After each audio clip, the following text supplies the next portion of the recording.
Good evening, everyone. Welcome to Blacklogic. It seems as though a lot of countries are starting to get some act right when it comes to the United States of America. So let's start with Ukraine, no less, because the Trump administration officially resumed military aid and intelligence sharing with Ukraine after months of uncertainty. And this move comes as Ukraine signaled its willingness to enter a 30-day ceasefire with Russia. I know it's not long, but at least we have 30 days on the table and something that could change the trajectory of the war. Now, Ukrainian President Vladimir Zelensky has agreed in principle to a temporary ceasefire proposed by the U.S. Now, the goal is to pause all military actions, including drone strikes and missile attacks, for at least a month, 30 days. However, Russia has yet to confirm its participation, and they went all the way to Saudi Arabia. As you see here, you have the sheiks in the background. You have the State Secretary Marco Rubio on the far left there. I don't know if you guys can see that picture that clearly. Okay, you have some Ukrainian officials, probably the guy in the shirt not here, and I think they had a Russia official, had someone from Moscow as well. But Moscow have yet to agree to these terms of the 30-day ceasefire. So again, we're getting more information, and I'll let you guys be updated on that as well, because the U.S. has lifted restrictions. The U.S. has lifted restrictions on weapons and intelligence sharing to Ukraine. And this is going to help them to strengthen their defense mechanism. And again, it's going to cost us billions of dollars. But nonetheless, something was negotiated, or they must have a good feeling that they're really close to a ceasefire. And European leaders have cautiously welcomed the move, urging Moscow to engage in peace talks.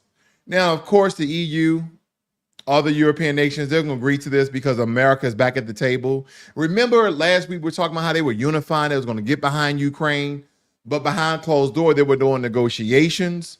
They were doing a lot of pleading and begging for the United States of America to once again come in and support Ukraine.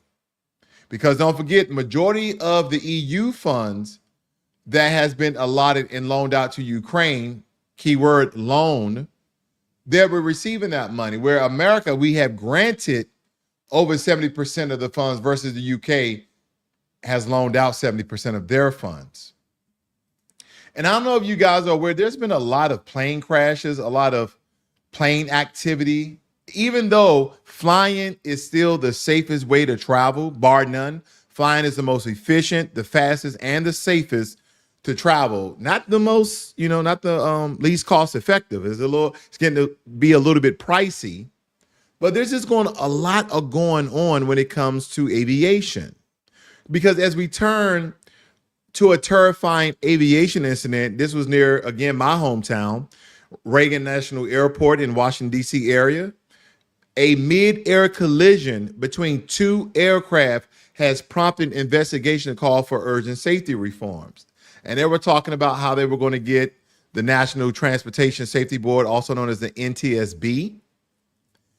And they stated that the collision involved a small passenger aircraft and a private jet flying in restricted airspace.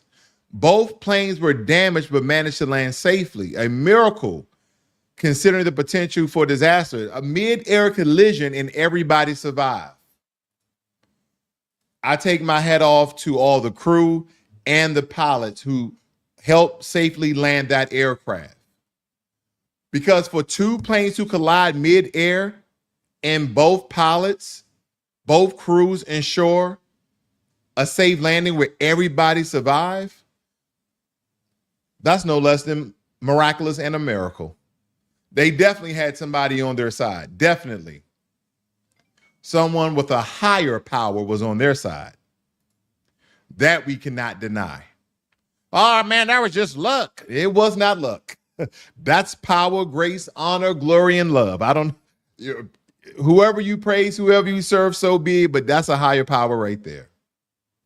Now, investigators have called this a serious safety issue, citing concerns over the crowded flight paths around DCA.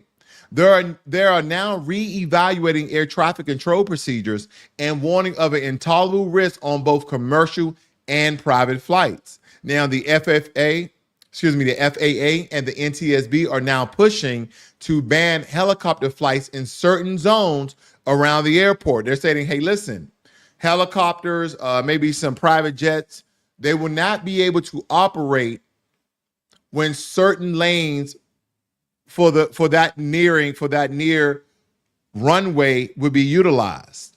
That's what they're referring to, because it's become very deadly, and then all of a sudden they're having all of these issues. I wonder why.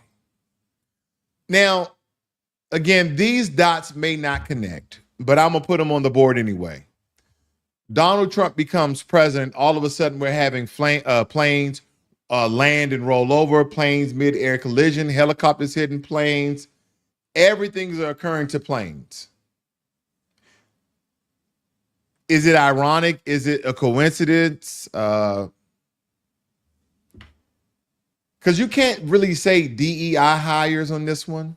I'm going there. You can't really say DEI hires on this one. You know why? Because these people have been in place the entire time. You go back and look at some of their resumes and track record and employment history. They've been working there during the entire Biden administration. Trump comes into office. You really think it's the air traffic controllers? Do you think it's the pilots? I mean, who is it? Because all of a sudden, all of these planes are having issues. And I don't mean the mechanics of the plane, but flying the planes has become a big issue. Now, I believe that the plane that hit the tarmac, I think this was roughly about 2 weeks ago, and it flipped over. Everybody was safe, but it flipped over. I wonder if an engine failed or a flap malfunction or something. I don't know if that had anything to do with the flying capability of it. But they're making new ways, and it stated that the board recommended that the Federal Aviation Administration permanently ban certain helicopter routes around the airport, also known as the Army helicopter and commercial jet that killed 67 people. They said specific runways are in use following the January 29 crash. And so on, during utilization of these runways, there could be no helicopters taking off, none whatsoever. They're finding a glitch in the system. They're finding a defect in the process. And here's what they're stating. It urgently recommends that helicopters be prohibited from operating close to Washington Reagan National Airport when two specific runways are operational, runway 15 and 33. It suggests that the creation of a separate route for helicopters. It says staffing and communication between air traffic controller is still being investigated.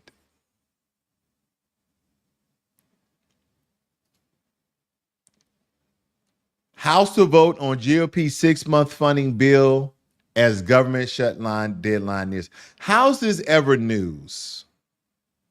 Why is our government always in an inter-congressional battle about signing budgets? It's like the House against the Senate against Congress, Congress against the Democrats, Democrats against the Republicans. Why should our government ever shut down where people are not getting paid? Think about this. We're in a capitalist society, but if the government shut down, there's certain functions and employment of Americans who are employed by the federal government not getting paid. And do not forget the contracts, the federal contracts may not be signed. Now, again, a lot of these fall under different provisions and certain jurisdictions. And regardless if the government publicly shuts down, certain accounts still will get paid. That's on the books. But we're still talking about this. Everybody needs to do their job, and this should never be a news story. We should never be talking about the government shutting down. Every year, every 1 or 2 years, the government's about to shut down. Just sign the darn budget. Just sign the budget. Now, here's an update for you guys. As I stated earlier, this is about Mohammed Khalil. And the border czar, Tom Homan, came out and made some remarks. He stated that any resident alien is eligible for deportation if he or she commits a crime. I agree. Calling is just one out of many. As President Donald Trump stated, Tom Homan said, did he violate the terms of his visa? Did he violate the terms of his residency here? Committing crimes, attacking Israeli students, locking down buildings, destroying property, absolutely, they will get deported. So Khalil is still in the country. As far as I know, he is being detained, and he's going to have a court date here on next Wednesday. But if you commit a crime, you got to go. Only citizens can commit crimes and get away with it. I mean, only citizens can commit crimes and see their day in court. I digress. But let's move on to Canada. Oh, Canada. As I stated before in the earlier the broadcast, everybody is now coming to a consensus. They're now taking a bow, taking a knee, because Ontario is now lifting their tariffs on Ford, one of our major import exports. And we'll cover some of the things that Canada exports from America and America imports to Canada and vice versa. Now, as you see the highlights here, it states that Ford said he would temporarily suspending his province plan 25% surcharge on electricity exported to the United States. He's lifting that 25% surcharge. Why? Why did he do that? You think he's just being nice? And it stated that the premier spoke hours after U.S. President Donald Trump escalated an already hot trade war by saying he would raise tariffs on Canada's steel and aluminum imports to 50%.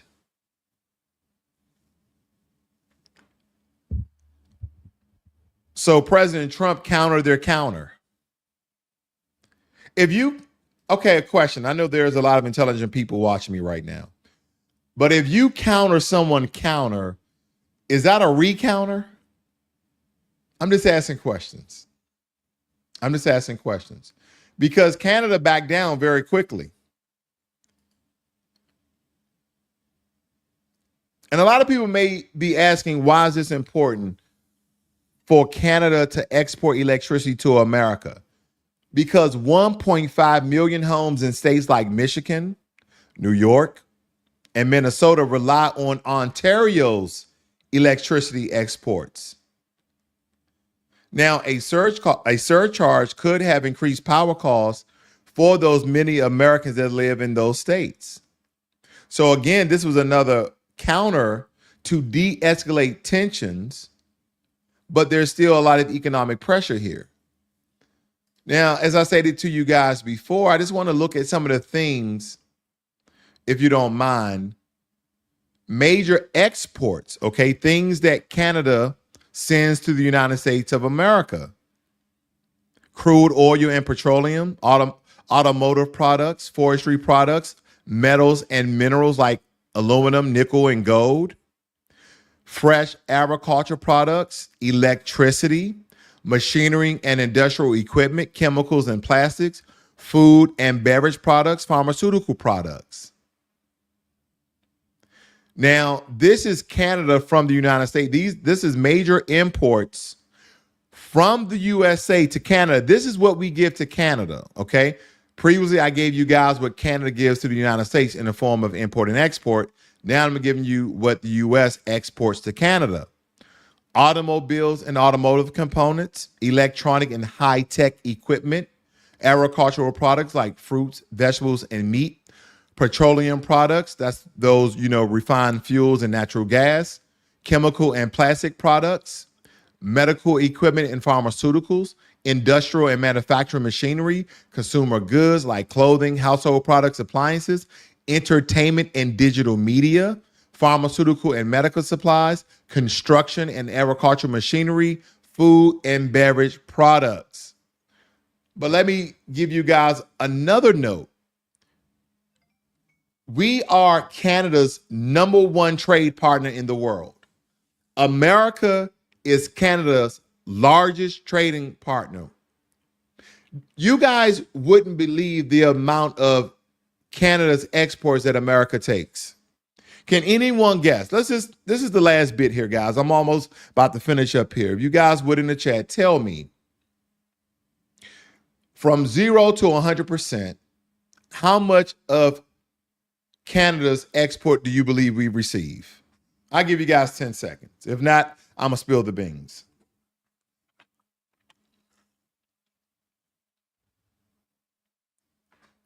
%70 of Canada's exports comes to the United States of America. So that's why this is utterly important. That's why. But nonetheless, I want to inform you guys of that very important information and giving you guys some of those updates that I told you I would give. You guys have a great and wonderful evening. This is Blacklogic.